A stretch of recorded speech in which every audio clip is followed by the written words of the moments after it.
Good afternoon, everybody. It's great to have you. Look, I think that we are 1 week into President Trump's historic peace plan in the Middle East, and things are going, frankly, better than I expected that they were. This is a very, very tough situation. You have two peoples, two enemies who have fought a very tough conflict against each other. You have a terrorist organization on one hand that murdered a lot of innocent people. You've got an Israeli army that was defending itself on the other, that has learned a lot over the past couple of years. And then, of course, you have an innocent civilian population in Gaza that's caught in the middle. But we're here at the Civilian Military Cooperation Center, which we are announcing the opening of. You have Israelis and Americans working hand in hand to try to begin the plan to rebuild Gaza, to implement a long-term peace, and to actually ensure that you have security forces on the ground in Gaza, not composed of Americans, who can keep the peace over the long term. So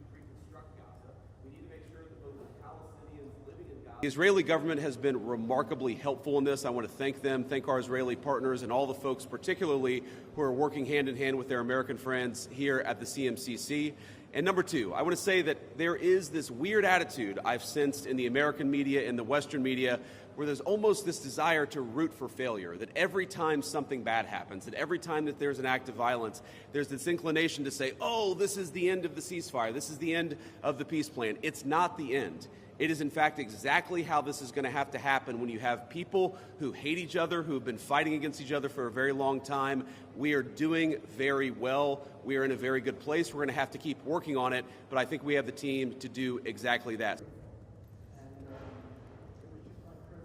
The humanitarian aid, there's actually been a surprisingly strong coordination between the United Nations and Israel, which is something that we've been able to help synthesize, get each other to air their concerns and to find out how we can do it better so that the aid reaches the people in Gaza and doesn't go into the wrong hands there. What troops are on the ground in Israel is going to be a question the Israelis have to agree to, and I'm sure that Prime Minister Netanyahu will have opinions about that, but we think everybody has a role to play here. Some of that's going to be financial, some of that's going to be in reconstruction, some of that's just in communication with the various parties to ensure that this deconfliction process actually works and is implemented. We're not going to force anything on our Israeli friends when it comes to foreign troops on their soil, but we do think that there's a constructive role for the Turks to play, and frankly, they've already played a very constructive role. We're very grateful for that. Also, the Israelis are able to live in some measure of security. What we've seen the past week gives me great optimism the ceasefire is going to hold. And if we get from where we were a week ago to a long-term, durable peace between Israel and Gaza, there are going to be hills and valleys. There are going to be moments where it looks like things aren't going particularly well. But given that, and given the history of conflict, I think that everybody should be proud of where we are today. A couple of words about the deceased hostages. I mean, one of the stations that I met with, one of the groups that's working on this that I met with earlier, they actually have a photo of the 15 deceased hostages who are still in Gaza. It is a focus of everybody here to get those bodies back home to their families so that they can have a proper burial.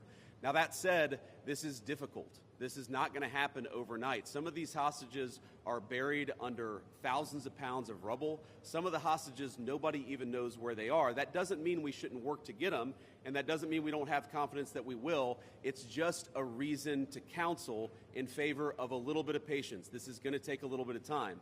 And look, our warning to Hamas is very straightforward. The terms of the 20-point plan that the president put out there is very clear. It's supported not just by Israel, but by all of our Gulf Arab friends.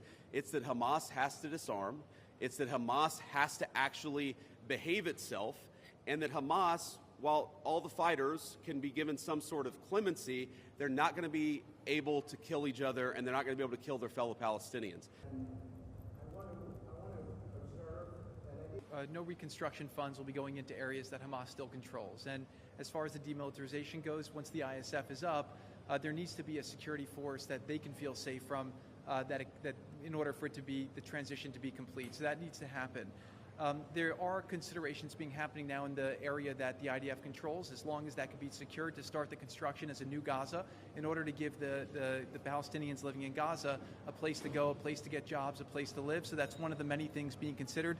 Well, I'm not going to make any announcements here today. The President of the United States has been very clear about our policy with regards to Iran. It's that he actually wants Iran to be prosperous. He wants to have good relations with the Iranians, but they cannot have a nuclear weapon. And so we're going to keep on using and exhausting every diplomatic means possible to try to ensure that Iran does not have a nuclear weapon. That's our focus, and that will remain our focus for the indefinite future.